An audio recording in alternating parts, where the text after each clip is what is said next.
Hello, Mike. Hello, Mayor. Eyesight or am I blurry? You're blurry. I am blurry. Good morning, Okay. everybody. I can't tell anymore. You're still blurry. Hey, Mayor, what happened to my camera? Hello, Mike. Well, it gives me that soft look, I guess. Hello, Mayor. Eyesight like you're or am being I airbrushed. blurry? I'm cool with that, but I don't know why it's happening. You're blurry. So I am blurry. Good morning, Okay. everybody. I can't tell anymore. You're still blurry. This thing. Hey, Mayor. It's the first time I've ever seen that happen to anybody on a virtual call. Well, I got a fancy camera because Josh told me I look like death. So. Oh. In a very Could be a supportive filter. way. It could be My that you have a thing is pretty filter low. on. Sorry, Layla. hopefully we'll just live with it for now. Looks like you spilled or spread butter over your lens with your finger or something. Yeah. Layla, you might check on one of your filters. You might have a filter on. And hang on, I might not have given the city attorney the right link, so stand by.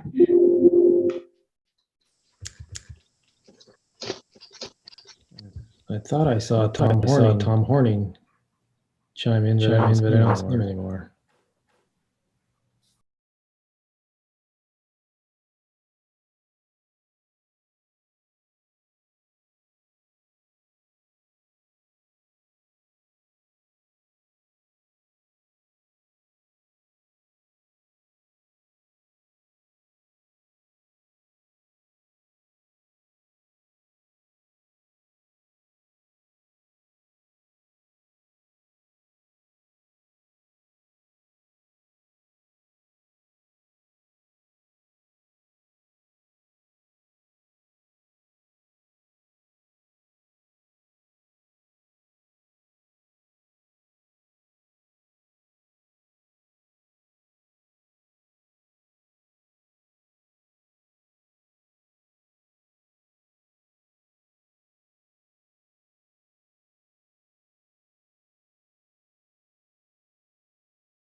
It gives you a more option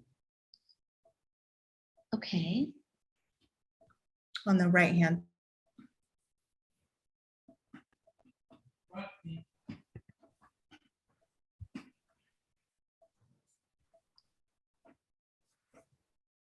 Aha.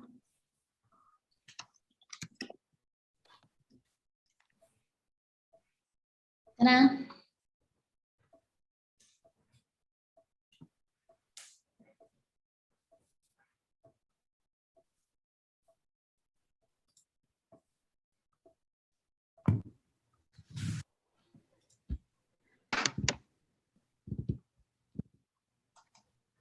I see a box for you, Tom.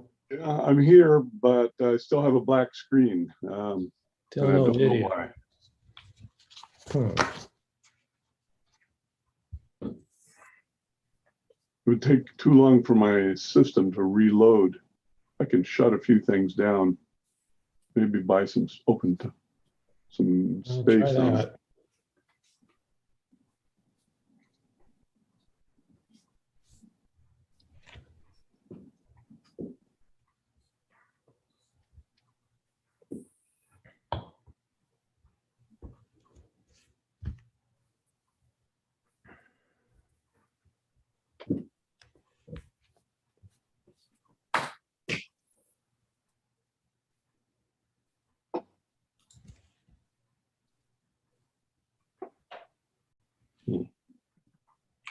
We're running a couple minutes late. We're just gonna wait till Layla gives me the okay to get started. I think she's trying to track down our city attorney. Okay. We're still trying to tap in Tom Horning too. Yeah. Hopefully it all will come together at the same time. Whoops. Subhani is here. I just can't seem to make her a panelist, so we may not be able to see her, but she is here. Are we ready to call this to order then?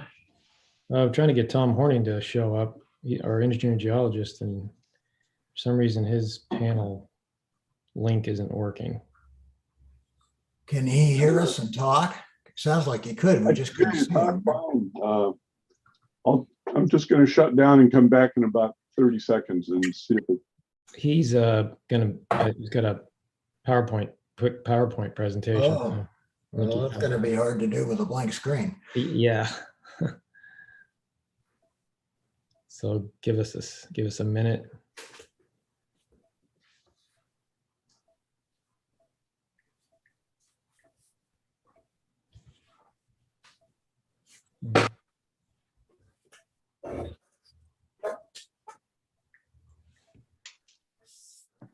There she is. Thank you. Sorry about that, Subhani. That was my bad.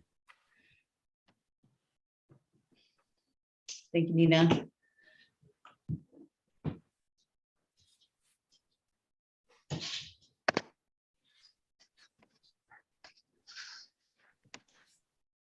Oh, I think we got Tom.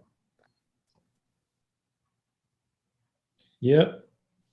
Now your video's muted. Oh, he's doing his phone. Look, we're in business. Unmute, Tom. Can you do that for him? Well, let's, Oh, there you go. looks like we're in business. Let's call the meeting to order. This is the regular city council workshop that we have before almost every city council meeting, and this will be our July workshop. This is as I say, a council workshop is a discussion among the council, and there's no decisions will be made during this session. And Layla, can I ask you to introduce our guests and outline the topic that we're going to be discussing this afternoon? I'd be happy to, Mayor. Thank you. Today, we'll be hearing from John Ryman, Tom Horning. I think it's Marie Godby. Is that correct? John had reached out to me to ask if he could present some information that he and the Dune Management Association had been working on. And I suggested that we do so in a work session. So I want to thank John and Tom for agreeing to come and present that to us today. And I just want to also make clear out to the community too, that we've gotten a lot of information and feedback from folks out there that this is an opportunity for the Dune Management folks to present what they've been working on, but the city has not made any commitments other than to listen. And so that's what we're here to do today, and to answer any and to ask or answer any questions that might come up. So this is an information session. This is not intended to lead to a decision. But it was an opportunity for the council to hear from these folks and to present that in a public forum and to discuss or ask any questions related to that. So again, just want to highlight it's an information session. So I believe we're going to start with a presentation from Mr. Ryman and Mr. Horning. The packet today included their draft amendment and information there. So members of the public, if you haven't read it, it's on our website, and you can walk through that with us as we go through the presentation today. But Mr. Ryman will be giving about 20-minute presentation, and then the council will be able to ask questions. And then I believe there will be some time to take some questions and comments from the public.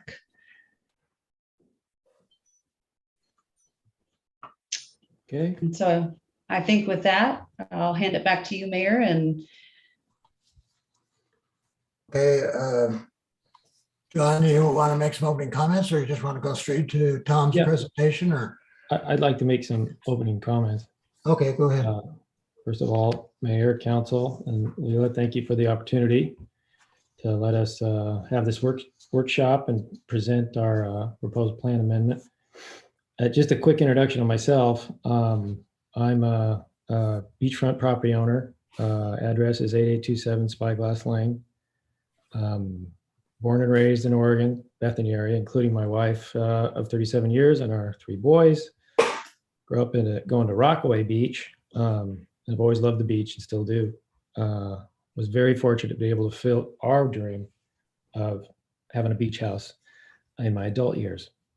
I'm a civil engineer and a land use planner, Oregon State University grad, 1984.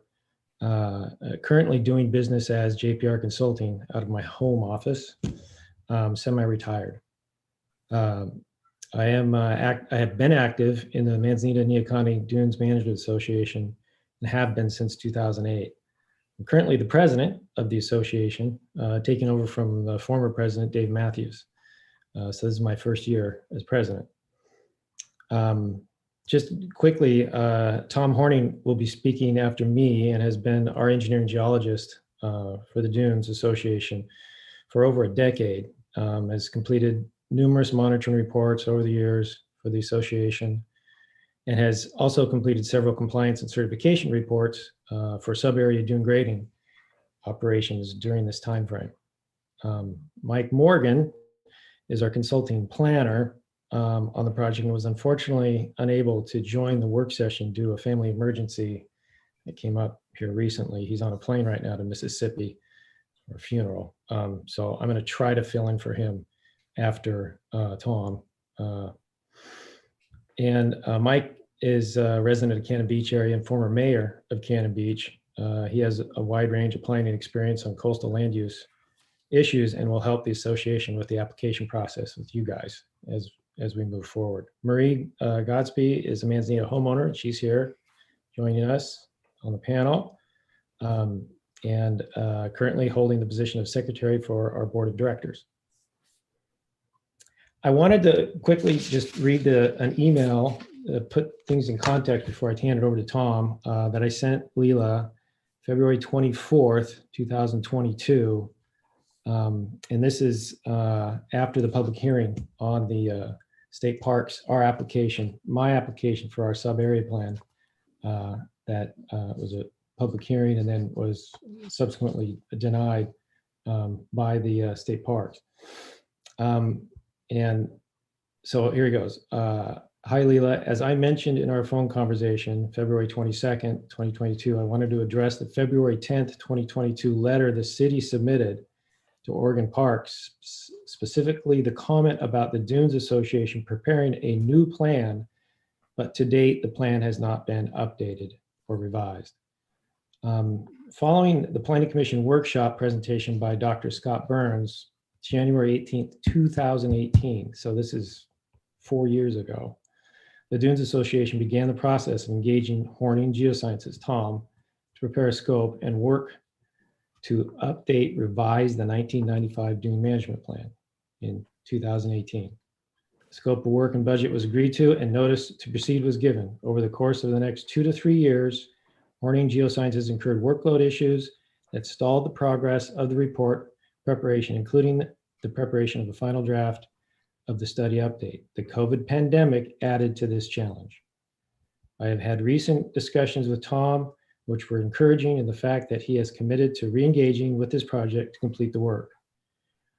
Early in his development of the work product, he was determined that the best approach to an update would be an amendment to the 95 plan and not a complete rewrite.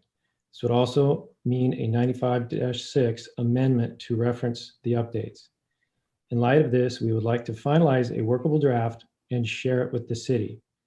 The format would be in the form of a work session after you have had a chance to review the draft. Tom and I would attend the workshop and present the proposed amendment and answer questions. Let me know if this is workable with you. I would anticipate that we could have a draft finalized by the end of March. Of course, that didn't happen until June. That's kind of where we are. I just wanted to make sure we had a context. I think there was some confusion there. I'll also say that during the 2 to 3 year time frame, that's when I decided, and that's me, I wasn't the president at the time, to go forward with an application under the current plan, knowing that the approvals required there would be approvals required by the city, state parks, Army Corps, DSL, DEQ, which had never been done before. We wanted to start that process. This was subsequently stalled because we were denied by the state parks, but there was a lot of information we gleaned and understood from the Corps and DSL and DEQ, which I think is helpful moving forward. We did follow the application process. I was not aware of the degree of opposition to this approach. So here we are. This is the approach we want to take. We want to work with the city. We want to work with the community to do it right. So with that, I'm going to turn it over to Tom to do a brief presentation of our proposed amendment. Tom? Okay, thank you very much. I have actually, sorry, Tom, if you guys have any questions during the presentation, we don't necessarily need to wait if that's okay, Mayor. Try to keep it interactive with council if you have a question during his presentation. Sure, that's fine if that works out during. Are you okay with that, Tom? If we butt in and ask questions while you're making your presentation? Oh, absolutely. I encourage. Okay, go ahead. All right. Well, I prepared a brief PowerPoint to provide some illustrations while I talk and to provide some guidance to the presentation. If I could have control of the screen so I can show that, I'll get rolling on it. Yes, you should be able to share your screen. You're a co-host. So, do you see the maps on the screen right now? No, Okay. not Let's see. yet.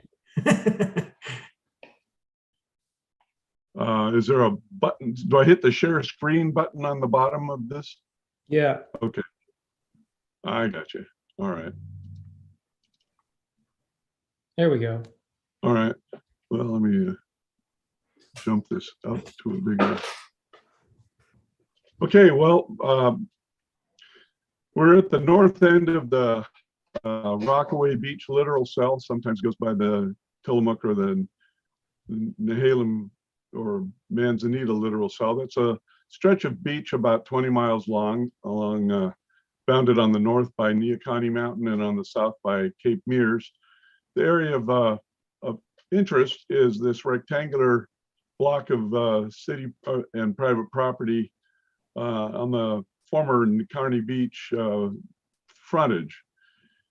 The part of this part of Manzanita is a former, it's almost entirely a sand dune complex, which is shown in the right-hand map, marked as SD for dune sand, going up to the north end of town and over to the east side. In 1950, this open sand field was, as shown in the left photograph from the U.S. Army Corps of Engineers, and it's a few years later, on the right-hand side, you can see that the plantings of pine trees and European beach grass had stabilized most of the blowing dune sand. So this changed the way the sand budget works along the western fringe of the dune field. The sand normally would blow off the beach, up onto the dune complex, and off to the east side almost a mile. And it was advancing into the forests on the east side, overwhelming some of the vegetation. The people who had beachfront property I'm gonna, excuse me a moment, I'm gonna minimize this. There we go. The area that it was prone to formation and blockage of views is extends from about Lanita south to the Nehalem Spit Management Unit. And over the years, several profiles have been prepared and studied, and a report by John Mara in 1995, and by consultants working before I got in here up until about 2000 or 2002. The units, sand management units are broken out and highlighted in yellow here. And there are explicit plans that call for how to manage these things. The plan was put together based on information that was kind of limited from about 1976 to about 1990. So there was about a 20-year history. So there were some assumptions that John Mara made in his plan design, which will show how this plays a role in confusing things.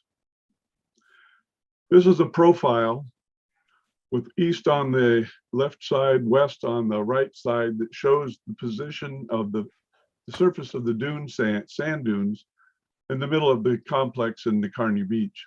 The oldest profile is from 1967. It's shown by a dotted line. And the solid heavy black line is for 1992. That's about a 25-year period of time. And you can see that since this represents the surface of the dune, that on the between those two periods of time when the profiles were measured, the dunes extended westward about 100 feet and rose about 20 to 30 feet. And then in the heavy dashed blue line, which I put in for 2016, another 25 years or so, you can see that the dunes have continued to grow and sand is accumulated. This is the sand that would have blown over through the dune field over a mile to the east into the woods had we not planted European beach grass and shore pine. So this is the natural condition. All throughout the history of Manzanita, sand has been able to blow in to the dune field, but it wasn't until about 1950 or 1960 that the European beach grass and pines were introduced to interfere with that process. Now, in the middle of the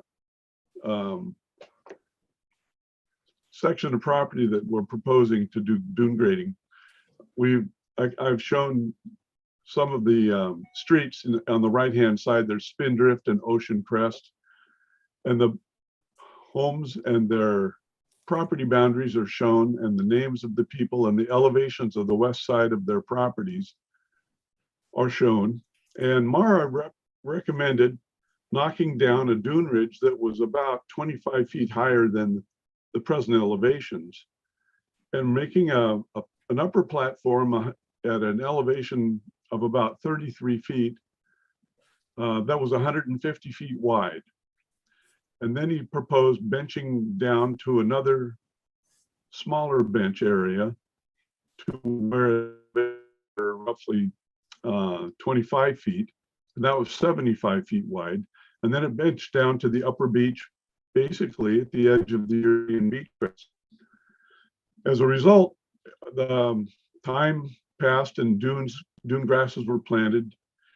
And on the bottom profile, which shows the present dune profile as of about 2013, it had marched up and built its own platform and spilled back into the low catchment area that Mara had recommended, which is called the Windward Glen Estlin subarea plan on the diagram. And it had already been graded once since Mara's project was launched.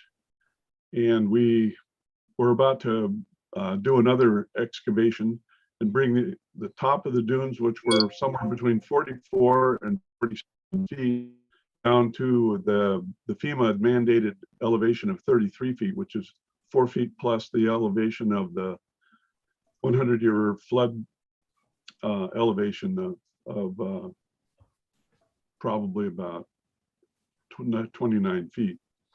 Now, what has gone on is what this shows is that the area on the right, or excuse me, on the east side, was beveled down and no longer received sand.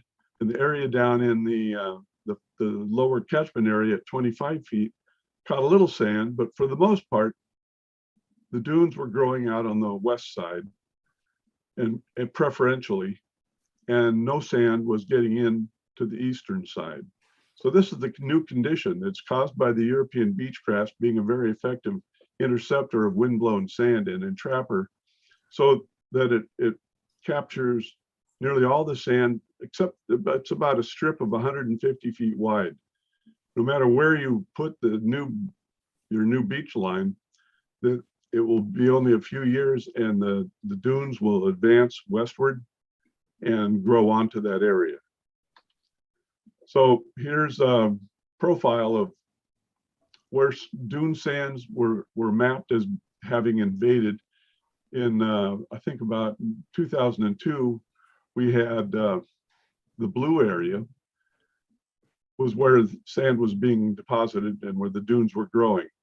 About 7 years later, the green area was the active area, and some of it came up through an area where the dunes had been leveled and replanted, and before the beach grasses really grew in, the sand was able to blow through.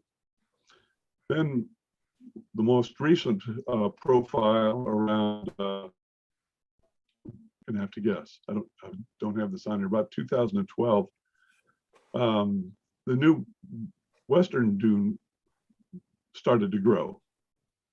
And this area shown here on the left side of this is where the new foredune was growing. You can see by the color advancement that older dune is being fronted by younger dune, which is going to be fronted by even yet younger dune.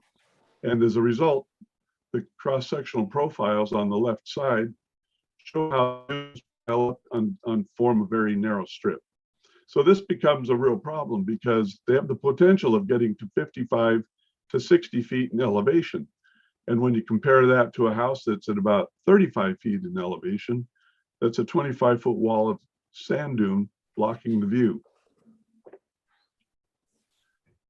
As you can see, on the right-hand side is an aerial photograph of the southern part of the Glen Estlin beach area. And you can see where in the past we've graded and replanted dune sand with European beach grass. And in some cases, we graded it and pushed it out towards the surf. And on the left-hand side, you can see with the very dark band of compressed elevation contours, the cliff has been eroded into this sand. Now, the problem with the way we did this in the past was that we would grade the sand out towards the ocean, but not push all the sand that had been left on the upper beach in the process along with it. And so we basically left an artificial high spot with European beachgrass roots, and they sprouted. And as a result, that advanced the dune even further west than naturally inclined. And as a result, it got to the point where it narrowed the public beach down to the point that I felt that this was going to create a dangerous situation, because people who walk along a cliff like this in the winter when there are snake waves on a high tide have the very real chance of being washed out to sea and drowned by being unable to get up the sand cliff, because it literally is a 10 to 15 foot high wall of sand with no handholds and no gullyways to get through. So I propose that we should reconsider how this is done and change the way we do our dune grading especially pushing, if we're going to push the sand out into the surf, to do so by not leaving any on the upper beach. And that would prevent those cliffs from forming. Here's an example of where we did it in the past. We're standing up on the top of the Fore-Dune complex, looking down onto an area where the sand was pushed with bulldozers out onto the upper beach, but not far enough. And as a result, the grasses these were not planted. This came in from just rootstock. And as a result, it has begun the formation of a new Fore-Dune, jumping on about 120 feet farther west than it really should have. And so this is where the dangerous spot is, along that western edge. And so the goal has been to try to fix that and find a process where moving sand out into the ocean is both safe for the public, safe for wildlife in the intertidal zone, and timed in such a way that it would occur at winter during the time when big storms come in, when we could plant European beach grass and have it survive by not being droughted out. And based on our experience with Cannon Beach, where we've done this several times, I can tell you that the bulldozer marks last for about 2 or 3 days. The tides smooth it out. In 2 weeks, we moved out there, gets pulled back out of the surf and gets reintroduced into the littoral cell sand budget. In Cannon Beach, that's important because there's quite a shortage of sand, especially at the south end of the littoral cell. And the same technically applies to Manzanita. The sand is mostly blown up into the north end of the littoral cell, but some of it can go back down to the south. And this would help to prevent excess erosion from taking place down along Rockaway Beach. So that is the end of that. Hey, Tom, can you tell me the date? When was the last time we did dune grading here in Manzanita? When we actually did it? Let's see here. 2012 or 2013, it looks like. Okay. So about 2015, people were getting ready to do it again. And that's when I talked with the city manager about my concerns about the safety for the public. And that started a process that stretched up to the present of trying to figure out a way to deal with it.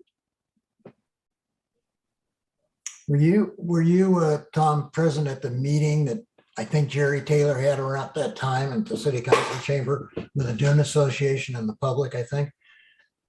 I don't recall for sure, but I would assume that I was. Okay.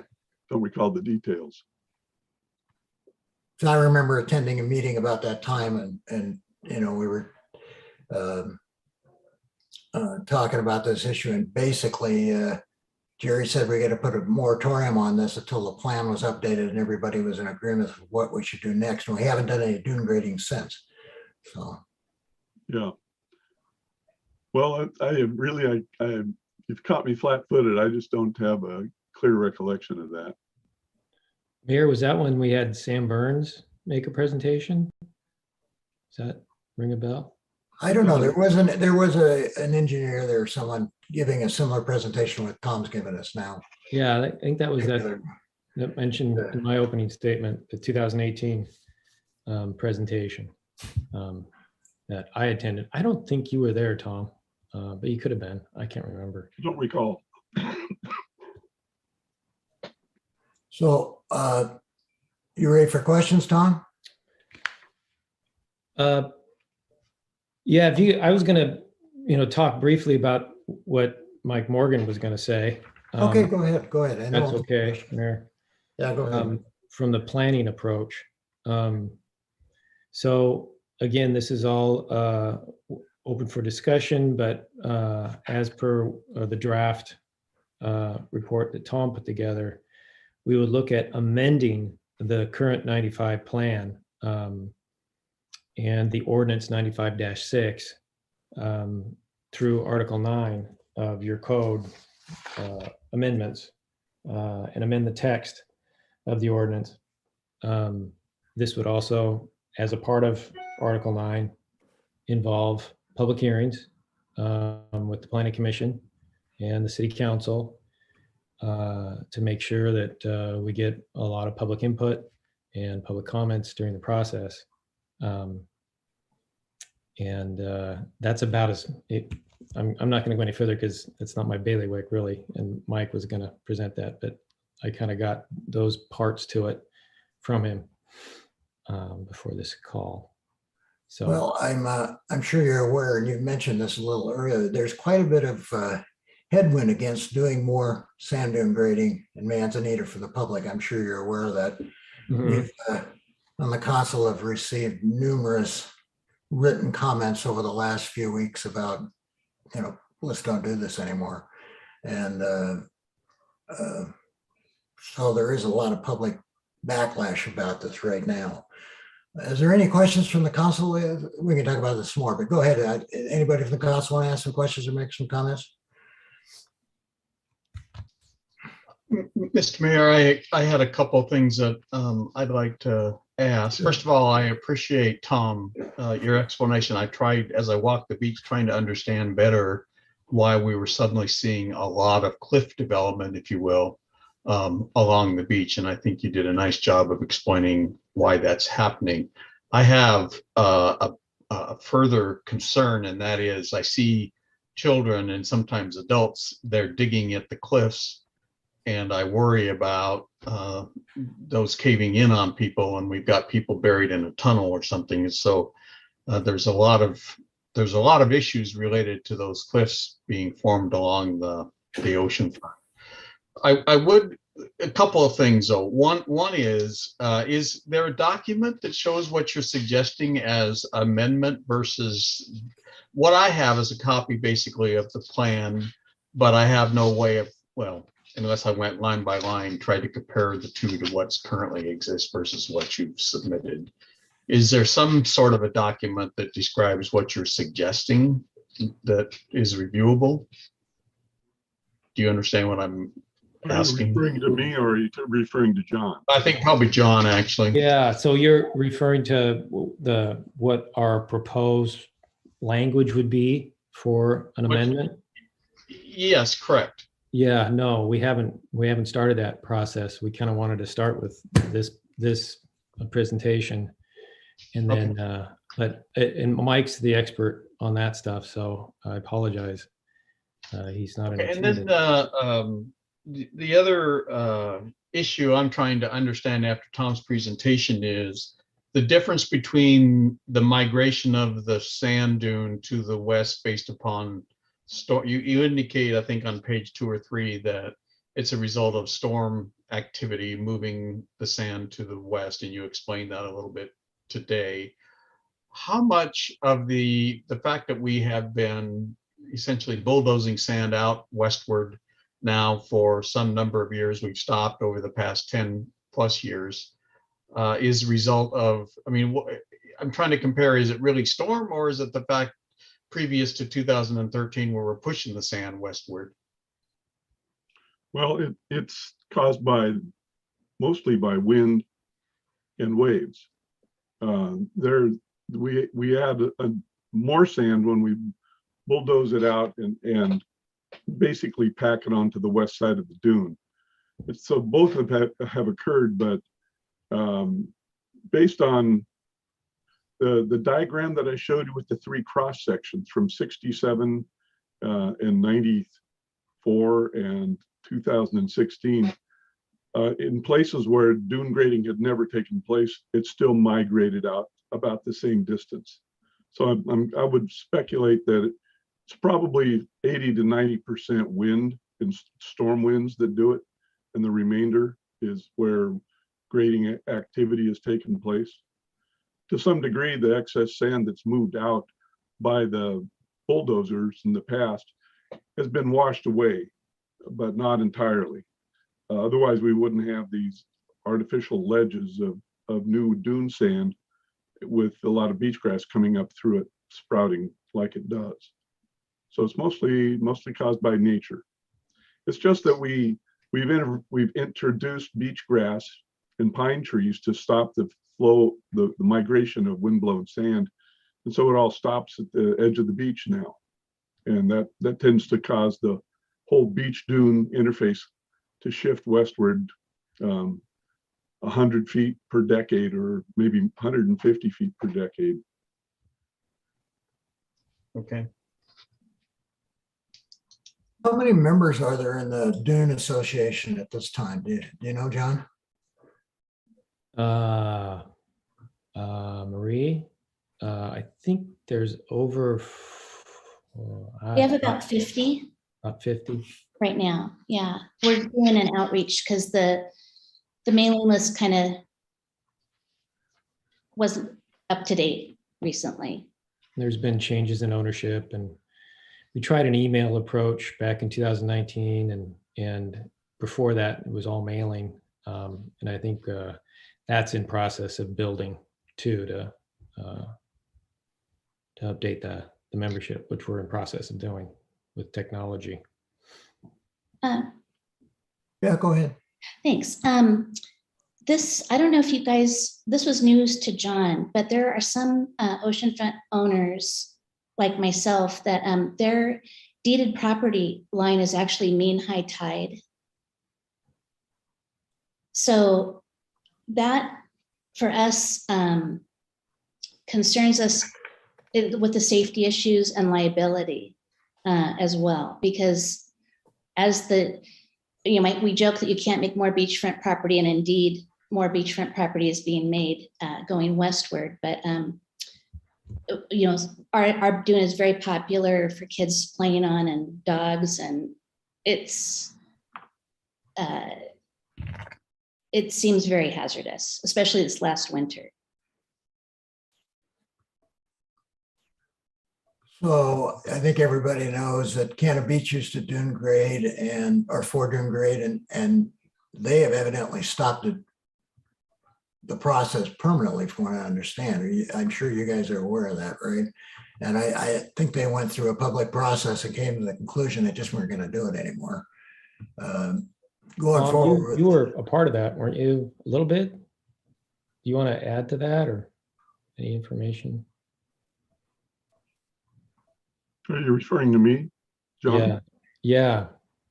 Well, I was once it got to the Land Use Board of Appeals, I was out of the picture. But the dune complex in front of the Breakers Point condos moved in the time from 2000 to 2020. It moved 300 feet farther west, and was busily building above 50 feet and blocking views up and down the beach. And so they were having problems in some of the across the river on the south side of the river. Some of the beach frontage properties as well were having problems with their views being blocked. But it looks like it's a long-term one-way situation. I'm going to guess that it'll reverse itself somewhat when the next earthquake strikes and the shoreline drops 5 or 6 feet. The tides will appear much higher, and it'll wash a lot of that out and pull it back into the ocean. But until then, dunes are going to continue to grow, and they're growing vertically 2 feet per year. I think the other thing that I'd just like to add is that I read a lot of the documentation up there in Cannon Beach, and Tom's mentioned this, that they were looking at trying to move, correct me if I'm wrong, Tom, like 77,000 cubic yards, or Yeah. a pretty big number. Yeah. And that was a hard pill to swallow. Yeah, that For was planning commission. in part it was caused by the dune management plan authored by Charles Rosenfeld, who estimated that 3,000 to 5,000 cubic yards of sand could be moved per year and keep things under control. But it really requires something on the order of 15,000 to 18,000 cubic yards per year. And since many parts of the dune were not graded at the same time, there were places where sometimes the dunes hadn't seen a grading action for maybe 10 years. And with that, there's it's about 15,000 cubic yards per year accumulating. So that just multiply that by 5 and you get 75,000. So they were hoping to get it back down toward the minimum elevation that was allowable under FEMA rules. And that called for digging down, removing 75,000 cubic yards of sand and returning it to the ocean. We thought it made sense to do so because of the nourishment that it would provide to the littoral cell. So the sand beaches, which get narrower and narrower at the south ends, would slow down their rate of narrowing. But it never got it. It was too big a pill. It was way big a bite. But they were trying to catch up for things that were ill-conceived in the first place. And what we're trying to do, Mayor, is try to just work on the westerly edge of the dune complex and not try to move that level of volume, and maintain that for both safe access and for view. That's the difference, I think. From my perspective, the tone of the public seems to be so against this right now, and they all know what happened up in Cannon Beach. And we're going into an election season where we're going to have a new mayor here in town and 1 or 2 new council members probably. And people are going to be asked about their position on this issue as they run for election. And I think it's going to be a big conversation, to be honest with you. That's my opinion. Mayor, can I ask? Go ahead, Steve. I'm sorry, John. And maybe John needs to. Let me ask my question, and it's really for Layla. And I know that our goal 18 speaks directly to the dunes management, dune management issue, correct? I don't see you, but I'm assuming you're hearing me. That's correct, yes. Okay. And so we're in the midst of a process right now where we're revisiting our comprehensive plan update. That's correct as well? We are starting that process. Okay, so I guess I'm trying to understand, and I don't know that John understood my original question. I was asking whether there was a document that showed changes that were being contemplated in the plan that I have in front of me, which is dated June of 2022. So I'm assuming it's a newer plan than what we had previously. That's what as I heard this dialogue, it sounded like there was an effort over the last few years where you were updating the plan, and maybe I'm confused. But how do we dovetail this new revision that the Dunes Management Association is promoting with our efforts to modify, if you will, or update the comprehensive plan? It seems like those two issues should be going hand in hand, and that the planning process for dunes management should occur at that time. Does that seem reasonable to you? Is that what you're contemplating as part of the comprehensive plan update?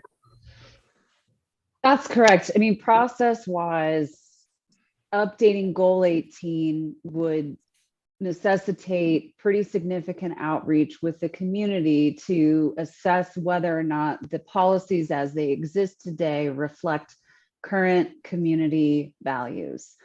And in terms of process, updating, in my mind, updating the comprehensive plan element first before you work towards the enabling legislation, or in this case, the regulation, which would be the ordinance or our zoning ordinance, would come after.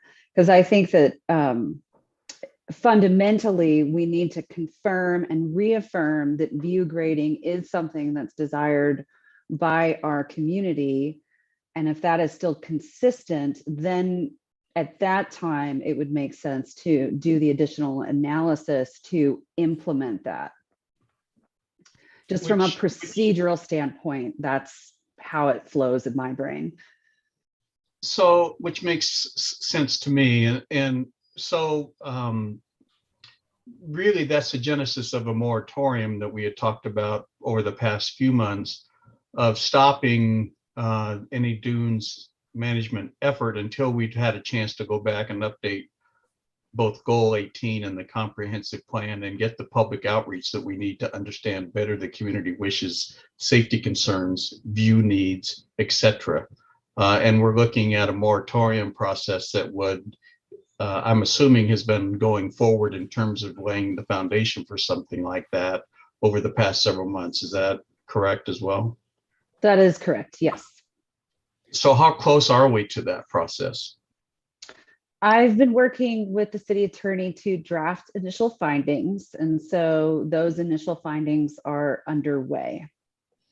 I'm far from can I interject, complete, please? but Can I they interject real are, quick? Why spend the money on a moratorium if we can just say we won't do any more dune grading as a dunes association, because we don't want to, we understand the concerns, and don't spend the money on the moratorium. Let's focus on the comp plan amendment. John, do you represent all landowners that have frontage on the dunes in Manzanita? No? Well, so how do we control those that are not part of the Dunes Management Association? Oh, so you have to have it official before you can go forward. We've got to have some mechanism to control the process if we're in fact going to go through a review process and public outreach to understand better the issues that are involved with the dunes management. And you know what, I completely understand your position and the view issues. I can have concerns about the safety issues. I live very close to the dunes actually, and I've watched them for 40 years. So I can remember days where you were standing on dunes looking down on the houses. I remember days when the beach was much wider than it is today. So I completely understand Tom's perspective in terms of how the dunes are operating. But I'm also a strong supporter of process. And in this case, the process is that we go through a comprehensive plan update that includes goal 18 so that we're all on the same page. And I appreciate very much you suggesting that you would withhold any future dune management until we go through that process. My concern is not you. My concern would be any other property owners that are not under your auspices as far as the Dunes Management Association. So that's what I'm thinking right now. And I just wanted to suggest that. So I just another clarification, and sorry, Marie, I'll get that. We see your hand, Marie, you're next. Go ahead. So for example, you're updating the transportation system plan right now, correct? ODOT has a grant to update the transportation system plan. Yes. And we've been working with But them. that's in conjunction with the comprehensive plan amendment update, or? No, that was done outside. It's a separate document that's ancillary to the comprehensive plan. So we're not making any amendments to the transportation goal. We are adopting we will be. Council has the opportunity to adopt a transportation system plan. So as far as if we wanted to follow that route, and I guess my concern is, yeah, okay, view is important, but also safe access. And I think both of those go hand in hand when we're trying to manage that western dune, as I've witnessed where I live with those steep slopes and trying to create an access within those very sharp cliffs, it doesn't work. So I'm open to an approach, but if it's an undetermined amount of time, I don't know how long a comprehensive plan amendment takes. Are you have budget for it? Is it 3 years? Is it 5 years? And in the meantime, we still have this access concern and these steep slopes, these hills that are trapping people in the open beach. How does that work into a time frame for a comprehensive plan amendment? And there are other options that we could do that would maybe help address the issue sooner. Well, we have budgeted for the work on the comprehensive plan. I think we're going to be starting on it shortly. I don't know, how long do you think it's going to take, Layla? A year? Yeah, certainly. Once we've hired a consultant, I expect that it would take at least a year to go through whatever chapters we end up updating in the comp plan. So are you budgeted an update of the management plan? We did budget money for the comprehensive plan in the budget we just completed, didn't we? No, We budgeted an update. We budgeted resources to update the comprehensive plan. We have not budgeted resources to update any enabling documents such as the dune management plan, because we don't know what the outcome is from the update of the comprehensive plan. So it would be premature, I believe, to start putting in new, to start a new study if we don't quite understand exactly what our community wants. The foundation of comprehensive planning is based on community engagement and involvement. And so from a process standpoint, as I've mentioned before, an updated goal 18 would then instruct us what the proper enabling documents need to be put into place in order to implement the policies that are defined or redefined as part of an update of the comprehensive planning process. And you think that schedule is 1 year Minimum. minimum? Public outreach often is the most time consuming aspect if you do comprehensive planning right. It can take 6 months to a year, depending on the breadth and depth of what we're examining. So I just think it's to set people's expectations that we are going to be doing an extensive outreach process. That's why council approved the resources that they did, was to start that process. It will be a multi-year process. And I'm pretty bent on doing it right, which means it's going to include significant public outreach. I'm all for doing it right. So I assume this Ford Dune issue would be part of that public outreach, the way you're presenting this, right, Leila? That is my assumption, and I can just state right now is we're having 2 town hall listening sessions this month. I'll be talking about it this evening to start to hear what are the main issues that are coming from our community to help staff start to hone in on what chapters of the comp plan need to be updated. It is my presumption, based on the overwhelming feedback that I have received both personally as well as that which was received as part of this previous application, that that is very likely to be one of the top priorities of our community. But again, that is just my assumption, and we'll know a lot more by the end of this month. Yeah, I would think trying to ram this process home without going through the process you just described would be difficult and wouldn't be successful. But Marie, you've been so patient. You have the floor. Ask your question.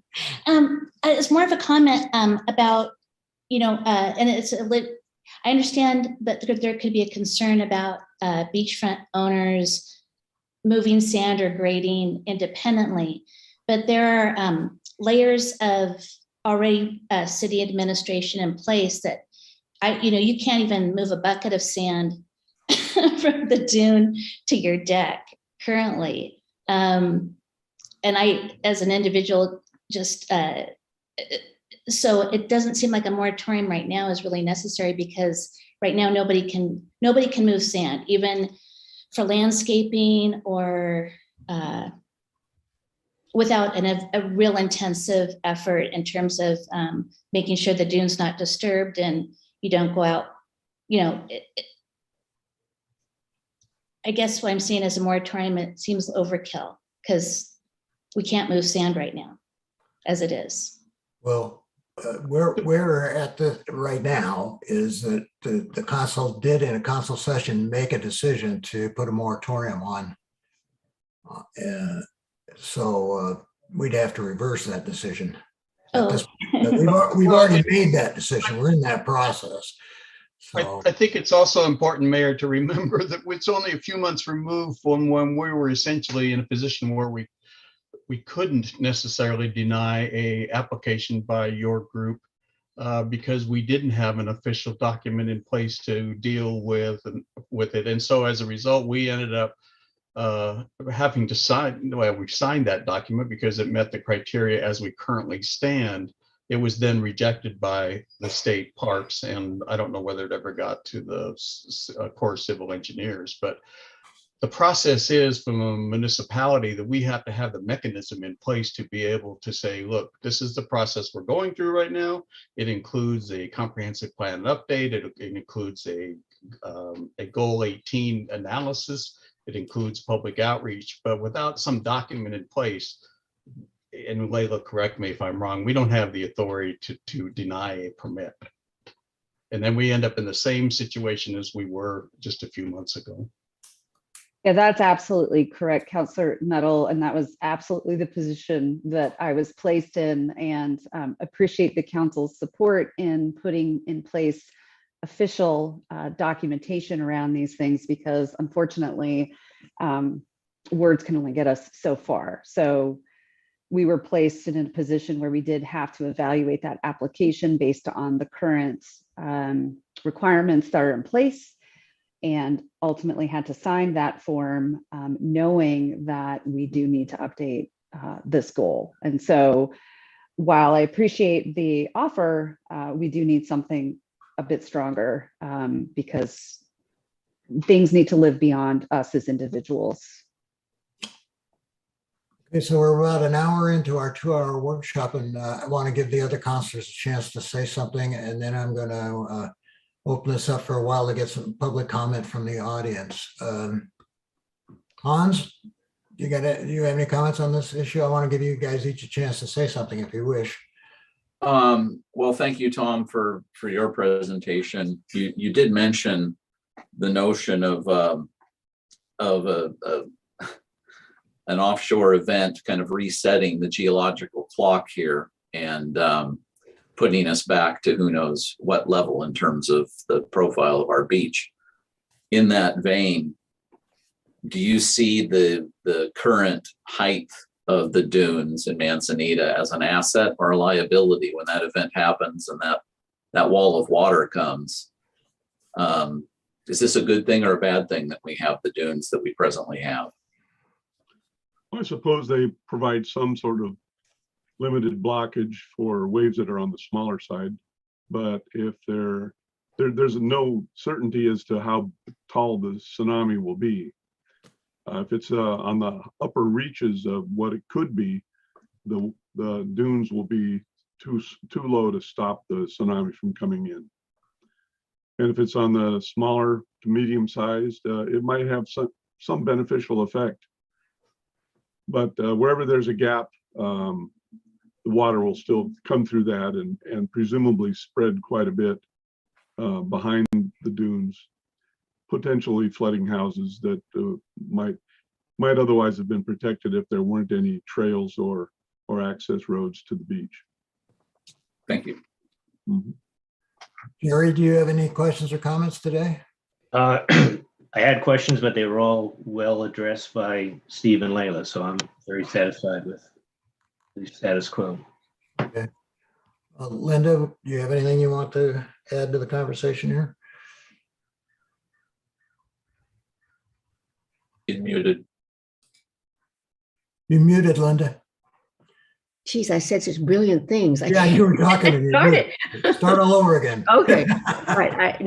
I'm really satisfied with the process that we have in place with moratorium and with the more in-depth analysis of where we are. I am concerned about that wall of sand. I've been down there too, and it is dangerous. And so I think that should be part of the conversation as we move forward. But I think we've got the right process in place. So I'm very satisfied, and I appreciate Steve's taking a leadership role in discussing our stance. Okay, if everybody's okay with this, I'm going to open this up for some public comment. And I want to remind everybody to please limit their comments to 3 minutes or less. Please identify yourself and where you live. And in accordance with the rules of procedures of our city council, these public comment periods are limited to 30 minutes. And after that, I will cut them off and then I'll allow us a few more minutes to wrap up before 5 o'clock deadline.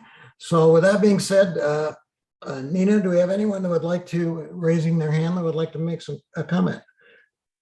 Yes, Catherine Stock. Hi, Catherine. Hi, good afternoon, everybody.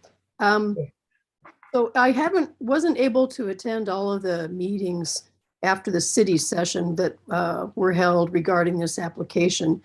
I did, of course, hear a lot about the application and people's objections around town through social media and other things. And what I would say is what I appreciate this afternoon is the education aspect of Tom's presentation. When I personally hear, view as the main reason, that doesn't speak to me at all, really. I figure we're living on a dune, it's all alive, none of us really control it. And so that doesn't engage me to get very excited about approving the process. But the discussion around public safety was very interesting to me. I'm not down on that part of the beach very much, so I'm not directly familiar with it. But if the situation we have now is already of concern in terms of people's ability to walk safely up and down that beach, get out of the way of sneaker waves, not create tunnels that I know I would have done if I was a kid down there, that's important. And I think that's where councils has a very important responsibility as we get the new plan set up. So I'd just like to thank everybody for a good information-based conversation that shows more than one angle to it. A lot of the objection I heard had to do with, and I'll be frank, rich people on the beach who want their view. And I think that doesn't really represent the depth of the questions council has to answer in this case, and the responsibility they have. So I appreciate also John being in place. I look forward to starting to pay my dues to the Dunes Management Association. We belonged for years and years and years, and I wondered where you guys have gone. So I'll be sure and contact you, so you make sure you've got us on our mailing list. We use that organization as a way to understand what was going on with planning in the years that we lived in Portland and weren't down here very much. So that's been a useful and helpful group to us over the years. So thanks to all. Yeah, I'll try to get you on the list, and I'm trying to do more communication because I think that's important via email and public outreach. Thank you, Catherine. Do we have anyone else who would like to speak? Nina? I don't have any other hands raised. Oh, Really? here comes one Okay. and two. Anna? Hi, my name is Ivana Jovino, and I actually live in Manzanita. I don't live in Portland and have a summer home on the beach. Sorry, this just makes me very upset, but I first want to applaud the council people for respecting the process. I think that's super important. And I just have, gratitude and admiration for how you held the workshop today. I feel like the whole dangerous dune thing is a cover up for the view problem, where people just want to be sitting in their living room and looking at the ocean. I personally walk the beach all the time. People know that in the winter you be careful because there are king tides. And if anything, king tides are growing, and you would want a dune to be large to prevent the king tides from flooding homes. I have a question for Tom. I thought your presentation was excellent. I've also Googled you and watched some of your stuff on YouTube. And I remember you had one picture. I don't know what you were talking more about, basalt layers and things like that, which were fascinating. But you did have a slide of dune grading. And in your comment, you said it looked really ugly. I don't know if you remember that slide or that talk, but I had never seen a graded dune, and I agree with you, it did look ugly. But I have a question, why European beach grass? If that's causing the huge dunes that you keep having to take down, maybe American beach grass, why not switch over? Why are we doing European? That's a good question, and a lot of people have asked that. It's a good idea to at least blend them. One thing about the American dune grass, that's the blue-green strappy grass that you see in the dunes. It tends to be overwhelmed by the influx of sand. It's not very good at trapping and holding sand. So if you replanted a graded foredune with American dune grass, very likely the sand would keep on going and go flood the houses or move into areas where beach grasses were planted 30 or 40 years ago, and then would resume their function and cause a new foredune to grow right in front of the houses instead of 250 feet away. So there are no simple solutions that will solve all the problems. It's as long as we have homes real close to the beach and various types of beach grass is in the way, we're going to end up having various types of dune forms that either are going to be far out near the beach or inland near the houses. Oh, okay. Yeah. I'm Can sorry. I ask a quick follow-up to that, Tom? Because one of the things that came up with this current application with the U.S. Army Corps of Engineers was that the federal government considers European beach grass to be invasive.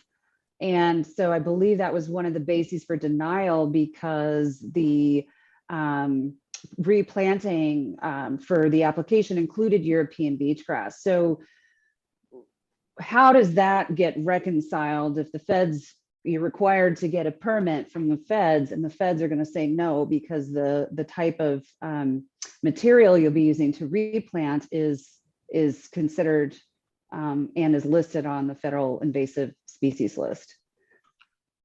Well, I would assume that one would just go ahead and use American dune grass and deal with the consequences, however they manifest themselves. It's one thing to predict it, it's another thing to actually see it in action.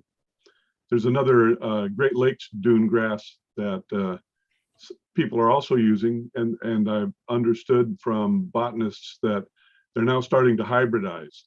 So we have all these 3 different beach grasses together, and they're all sharing pollen, and things are coming up that have characteristics of everything. So it's not a set solution, but it's no trouble to find large masses of American dune grass for harvesting and transplanting. It just won't work quite as well.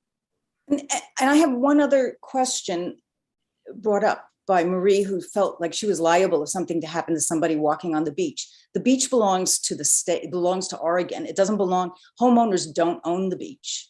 So I assume you're free of liability. I don't, Mr. Mayor, can I answer that? Sure. Actually, the state there's the public access of all Oregon beaches, but our property line is deeded actually, and not everyone's does, but ours goes to the mean high tide. So although the state and city can enjoy the property, our legal deed actually goes to the mean high tide mark. And it's not everybody, but myself and my neighbors quite a bit north and a little bit south have the same kind of deed situation. And I love seeing people playing in the dune. I mean, it's gotten really scary. So, anyway, that's the answer. So our mean high tide is our property line. Yeah. And we're at 1061 Beach Street. If you want to look at it on a map or. Oh, no, I mean, I've read that. I read the whole about how Oregon State now is the owner of the beach, and that whole process that the state went through to make sure that people did not own the beach property as in California or elsewhere. So I'll just look into that more. You're giving me an impetus to do more research. Thank you. Thank you. Mayor, can I ask Tom? Do we have any other questions out there, Nina? Mayor, can I ask Tom, Yeah, while we're on the beach grass, and thanks, Marie, for that comment. I wasn't aware of that either, that we had property owners with a mean high tide property deed. That's fascinating to me. But my question had to do with the beach grass for Tom. And I noticed in the report that we have here that it talks about reusing the European beach grass, basically collecting it if there were to be some management of the dune, and then replanting. Has that been done before? Every experience that I've had with the bulldozing, if you will, was to go back and plant seedlings or whatever you call the grass individually, a new grass. And it sounds like you're suggesting that grass can be collected and replanted. Yeah, we do it all the time.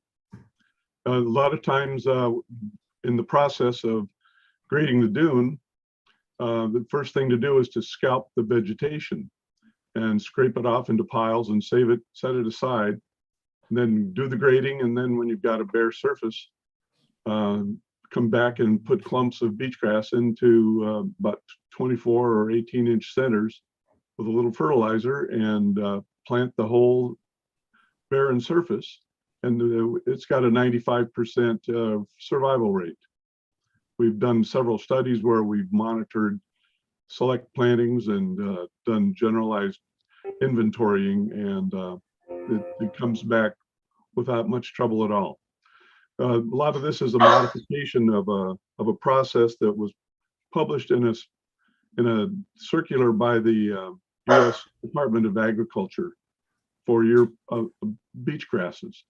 And they recommend, because they recommended European beach grass back in 1973 when this thing was published, everyone's used it because it's the ultimate source of recommendation by the federal government.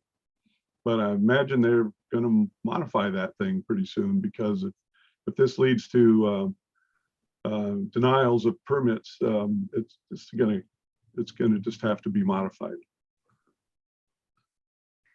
I appreciate that, because my experience in just watching is that as the dune was being graded out westward towards the ocean, the grasses went with it. So you ended up with grass taking hold, which you explained in your presentation. And then the plateau areas were actually, people went with little rototiller thingy bobbers and actually planted individual strands of grass at like 8-inch intervals. So I had not seen that done before, and I appreciate the explanation. Well, having the beach grasses shoved out onto the beach is contrary to the recommendations of the reports we've authored in the past. It could be that in the early reports we might not have addressed that, but later on we did. And nowadays, when we write our recommendations, we recommend digging a crater and pushing all the European beach grass in there and burying it under sand and letting it compost. In part, that's because we're not allowed to remove sand from the beach environment. You can't truck it away because there's sand with the roots. So just bury it on site and be done with it. And that works just fine. Do we have any other questions, Nina, from the public or comments? We do. Next is Glenn. Yes, can you hear me? Yes, Glenn, where are you from, Glenn? Yes, well, we live permanently in Manzanita. We're at 8770 Pelican, so we're beachfront owners. And I just want to dispel one notion that was thrown out there. I'm not aware of any particular cover-up. And in the Dunes Association, I'm not aware of anybody that decided to come up with some idea about safety to try to hide what we might be trying to get with the view. I mean, that's just not there. And I do want to comment on a couple things. The safety is genuine.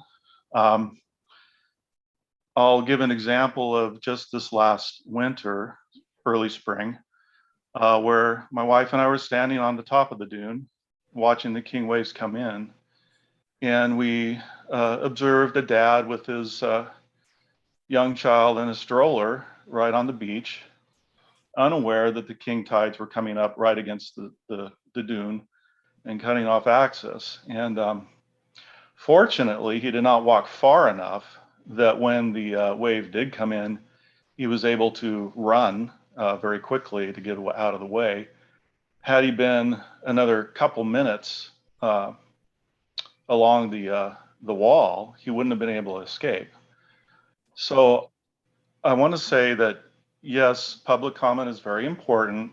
The process is very important, but do not underestimate the safety risk that we have right now. It is genuine, and Tom gave a marvelous explanation for why that situation occurs. And what I hear John is really promoting is how can we get to a management process that can deal with that very real situation in an ongoing way, so that we don't seem to have, these bursts of, oh, let's grade the dunes and get it done, and then moratoriums for periods of time, and then come back and try to do it again. If we can get to a place where we have just an ongoing plan to deal with this, that's where I really want to be. The second piece of this, and John, I think you mentioned this a couple of times in conjunction with safety, but is access. So we have two access paths, one right at the end of Pelican and one on the other end, that people have come in there to try. I think it's the city that has tried to use a small bobcat to cut a path through so people can actually access the beach. That has had pretty limited success. When that bulldozing is done for a short period of time, it's relatively level, at least to get out to the outer dune. But then there's still a really big slope down to the actual beach. Young, healthy families, no problem. Elderly people, even my wife and I now, and we're right at 60, really struggle to actually get down on the beach and especially get back. So that's a real issue as well, is the beach is becoming more and more inaccessible along that whole stretch to a good group of people. So, you know, I do support the process, and I obviously we need to have the community input overall, and we need to reflect the values of the city. There's no question in my mind about that. But we do have a very real safety situation on our hands right now. And I think we've got a growing problem, and it's not going to go away. So the longer we put it off, the worse it's going to get. And I think we need to confront it and have a real plan that allows us to manage it over time. So that's where we're coming from. Is it's genuine. It's nobody's trying to find another way to get a view back or something. So that's where we're at. Okay, thanks, Glenn, for your comments. Do we have anybody else, Nina? We do. We have one more, Robert. Yes, I'm Robert Tenold, and I have had a house on the beachfront of Manzanita since 1989. And I live at 1015 Beach Street. Beach access number 8 runs along my north property line. And I was involved with the initial plan development and the initial grading back in 95 and 96. And if you know history and you've been here this long, the initial reason for the Dune Management Association was to help the beachfront owners who dealt with sand inundation every spring. Every spring we would have 2 to 5 feet of sand on our west side deck. And I have photos that show a dune 8 feet tall obstructing beach access number 8, which is right next to my house. So initially that's what it was about. And the plan was very effective in stabilizing the dune and stopping the inundation. Instead of having to spend $2,000 to $5,000 every spring uncovering my deck and saving my structure, I have not had to do that since we first graded in 1996. The last time our subsection graded was in 2010. And we've not been able to maintain the dune and grade since 2016. The part of the Dune Association was always very, we were responsibly for the maintaining the accesses. And my main concern at this time is not so much view, but the safety of the accesses. Access number 8 in January and February of this year had a deep, steep drop off at the end of 10 to 12 feet. And as you started out access 8, you did not know anything about that drop off until you walked the 300 feet out there. And it was very dangerous. And that type of drop off was also present 2 years ago. The other problem is that, the dune is going to keep, as Tom Horning said, the dune is going to keep growing 2 feet a year.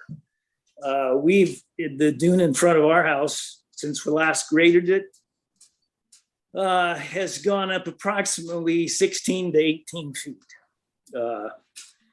And again, it's a question of safety. People, my big question is, I would like to know what the city plans to do about these accesses that are dangerous, especially in the wintertime. People shouldn't be using those accesses. The city seems to have no responsibility for them. That would be my question to the council. Those accesses probably need to be closed during the winter months when these high tides come. By this time of year, the drop off down to the beach itself has been gradually worked so people don't have to take a big jump off. But January, February, March, it's very steep, very dangerous. And that would be my question. The other comment I'd like to make is all you have to do is go to the south side of Manzanita where houses stop. And there's a section in there before you get to the actual state park that has had nothing done with it since those photos that were shown in the 1950s, where that part of the peninsula was all sand and no vegetation. And all you have to do is walk through that area. You're going to see what the dune opposite the city of Manzanita, especially in the area where we live on Beach Street, what's going to happen to you, because that area has had nothing done to it. And there's just deep ravines that are probably 18 to 20 feet deep, very steep. You have to go down, go up the other side. It's just, you can't get to the beach through it. So again, my main question would be about the city's approach to these beach accesses, because they are very dangerous in the wintertime. Thanks, Robert. I can ask our Public Works Director to answer that question, but just to make it very clear, the city has no jurisdiction on the beach. So there are some limited things that we can do, but I just want to reiterate, the city has no jurisdiction. So with that, Dan, can you enlighten us on what the city does do, what our responsibilities are with respect to beach access? Sure. So we essentially maintain the east side, essentially the side that's within the city limits and inside our urban growth boundary. When you get past essentially the western foundation line, that belongs to the state parks, and we can't just go out and excavate, clean up, move sand around. There's a full permit process that has to go through for anybody doing that. The dune grading group is the same way. They have to go through the same permit system. So being that it's not essentially our responsibility and that we have no jurisdiction out there, we don't do anything on the westernly side of those accesses. Historically, in the past, the dune stabilization group has put signs out there to help mark accesses, put poles and stuff. And then we are working on marking the east sides of those. Typically, we have a dog station there, and it'll have a beach access number on it. But that's the limitation to what we do. So how far out, Dan, do you think you go when you try to clear the access? You're talking 10 feet, 50 feet? We literally go to about the westerly foundation line. So it's typically maybe 100 feet. And the trails stay pretty well cut through that section between homes and things, Mike. Yeah. If it starts where it meanders onto private property, we'll try to intervene at that point and kind of move a little bit of sand to one side or the other if needs be, to keep people from trying to wander on the private property. Okay. Thank you for that explanation.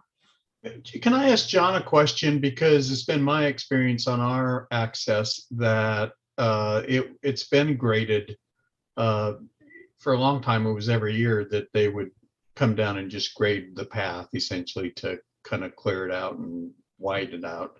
And I agree with the previous speaker about how this past couple of years there's been a significant cliffs being created. And you can go down there one day and there's a significant cliff. You go down 2 days later and it's completely gone. I mean, that's the nature of the beast, right?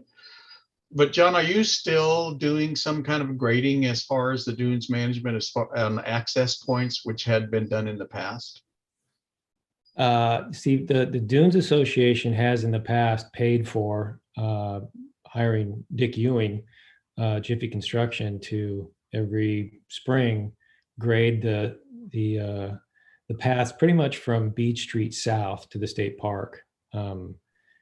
And I walked every path this last April, and it became clear to me that any type of path grading at this point would last about a week or two, and then the winds would, as I think it was Glenn saying, will create these steep banks again, and the safety will kind of become, you kind of don't get the effect of the beach access that you tried to do that day you graded it, because you've got the walls there and you've created this steep kind of a cavernous access point that gets filled in with the northwesterlies and the southwesterlies in like a week.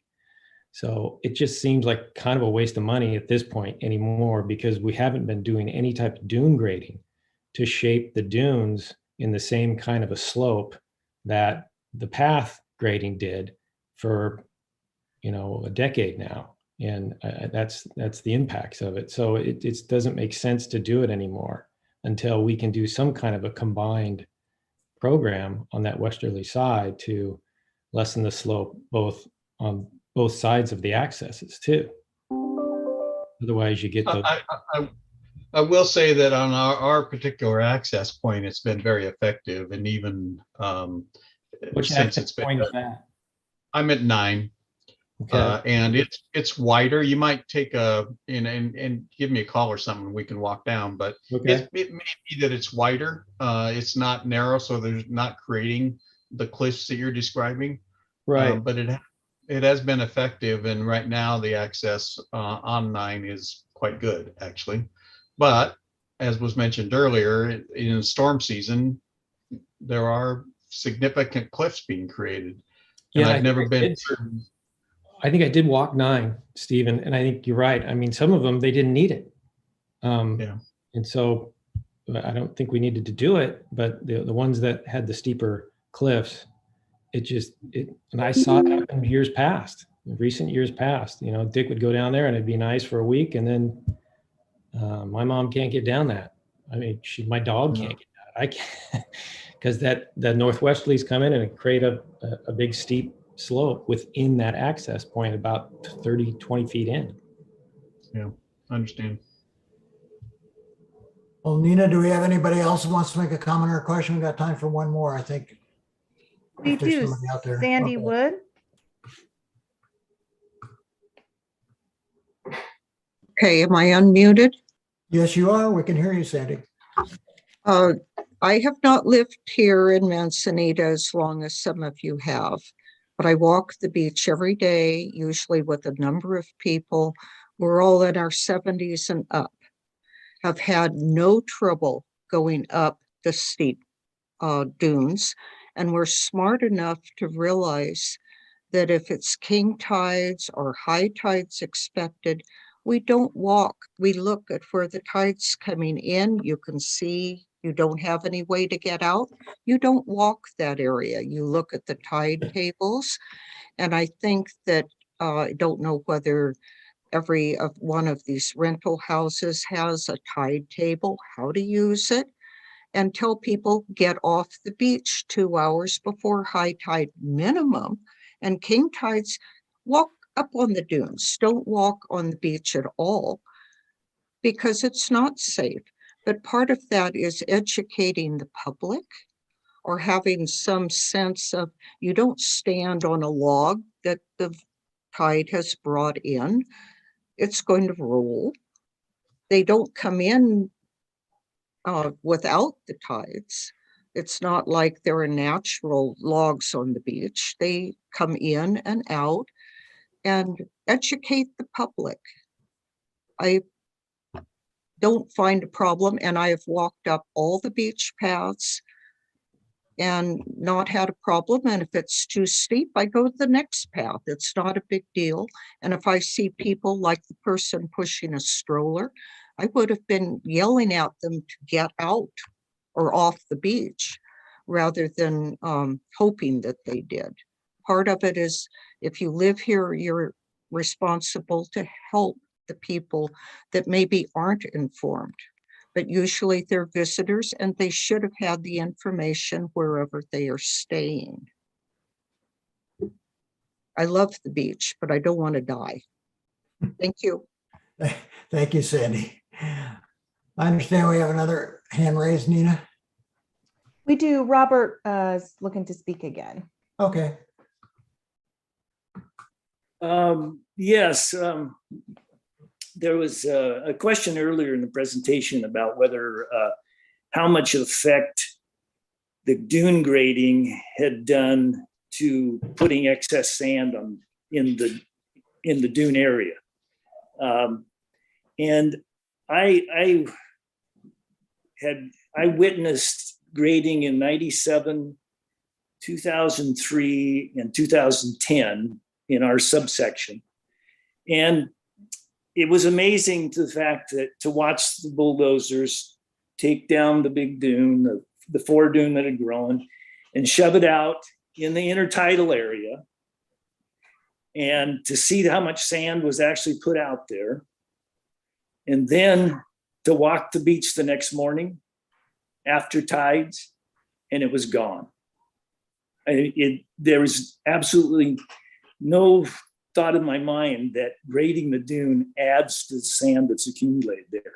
If you look at the history of the jetty and when it was made, most of the sand that is deposited on our beach comes down the Nehalem River, and the littoral current that runs parallel to the beach moves that sand north, okay? And if you go back and look at the original EPA report and study and what the Corps of Engineers did when they were asked to repair the jetty and extend it in 1980, in that report, they definitely say that adding to the jetty and repairing its current condition will change the littoral drift and will change accretion patterns of sand both north and south of the jetty. And I think we're dealing with a lot of what they predicted would happen. And the Dune Association has been very effective in maintaining the dunes for over 20 years since we were given the ability to do it. Both maintaining the accesses so people can get to the beach safely. And I just don't see where I know there's a lot of public opinion of people who live in Manzanita that it's a bad idea to fool with the dune, but if you don't maintain it, it will change its shape and height and width, and people will not be able to enjoy the beaches in front of Manzanita. That would be my big concern. Thank you. Thanks, Robert. And Nina, I don't want to leave anybody out. Does anybody else have their hands raised before we move on? No more hands raised. Okay, thank you. So let's take this back to the council here and wrap things up. I personally think this has been a very constructive and positive conversation. It's one that needs to happen, and we're going to have some more of them, I think. The consensus of what we talked about here today is, first of all, as I mentioned earlier, the council has voted to put a moratorium in place. So that's going forward at this point. I think we all agree we're going to need to get a lot of community input on this issue. And it sounds like the best time to do that is going to be in conjunction with our comprehensive plan. And it may take a year or so to get it all figured out. That's kind of where I think we're kind of at here today. Any other comments from anybody, or anybody want to add anything else? Mayor, go ahead, Steve. Oh, I've been talking enough. Go ahead, Jerry. Well, I just wanted to clarify at least my understanding. Maybe I'm misunderstanding, but seems to me from our discussions as a council on this issue in the past, we were not suggesting that we don't need a dune management plan. The question is whether that plan should permit grading for view purposes. There are other purposes, obviously, that have been outlined in this discussion to do grading.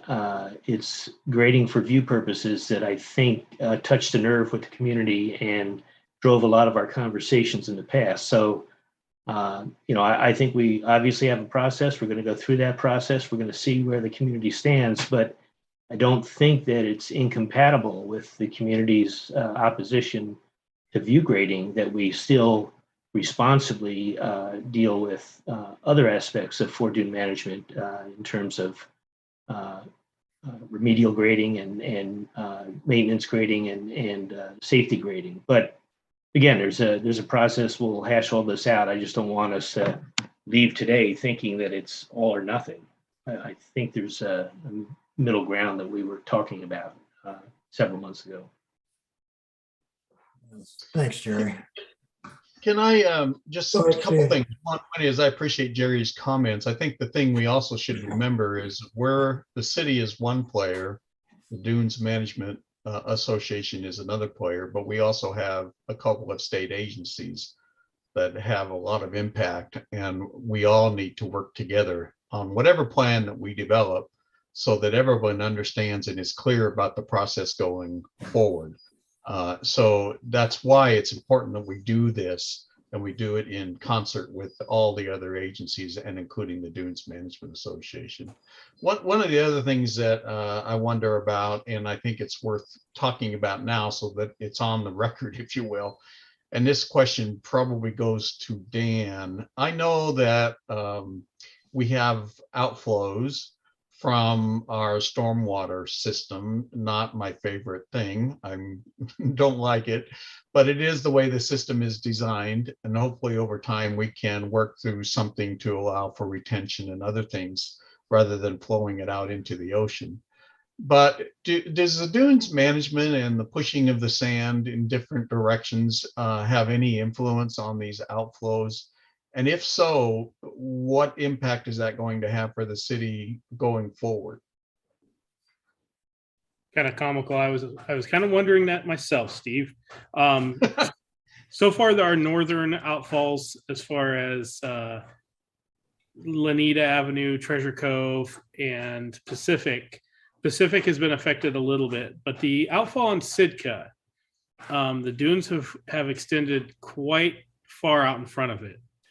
And every winter, we always hope that as water rains and stuff set in, that it'll clear itself.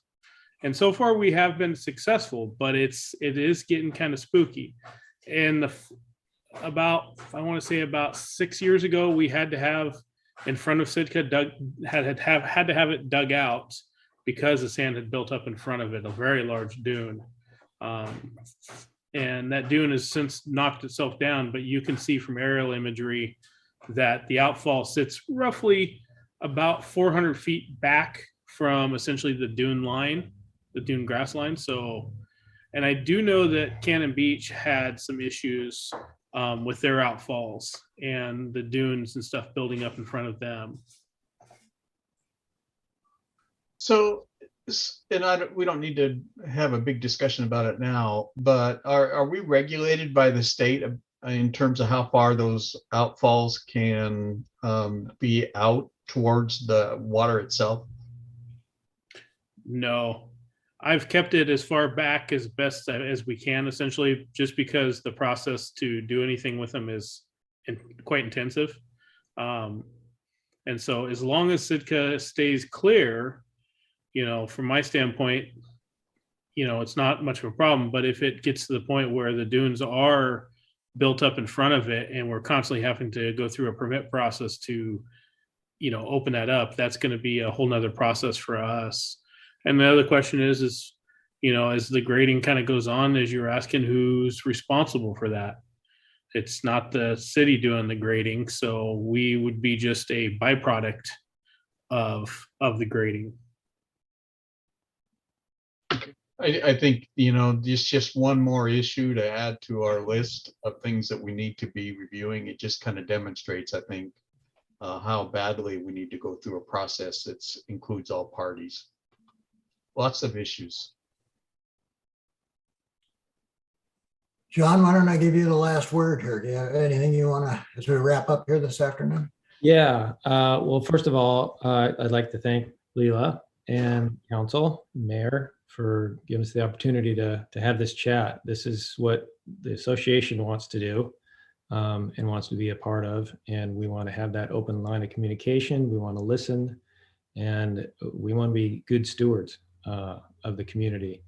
I think there are some varying positions that there always are. And we just want to work through them with the community and do what we can to address this. I think the plan, there's a lot of effort and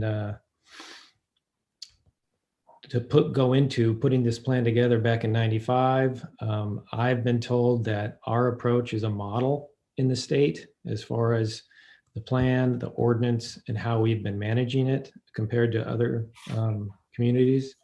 So we want to try to continue that, and we seem to have kind of faltered here, and I want to get back on track. And obviously we need to work with you, and as I've come to learn, not only the state, but the Corps, DSL, DEQ, and we're willing to do that. We're just, we're anxious because we've got some issues we feel that are safety related, but we know that it's going to take some time. So let's do it. Complicated issue, obviously, as we determined this afternoon. There's a lot I of, wasn't lot of anticipating issues to it. stepped into this position. Here I am. Before we adjourn, Layla, is there anything else we should needs to be discussed here before I adjourn? No, sir. Thank you, everyone. Okay, thanks, everybody. We're adjourned now at 4:45. We'll regather at 6 o'clock for our regular council meeting. So thank you. Thank you. Good evening.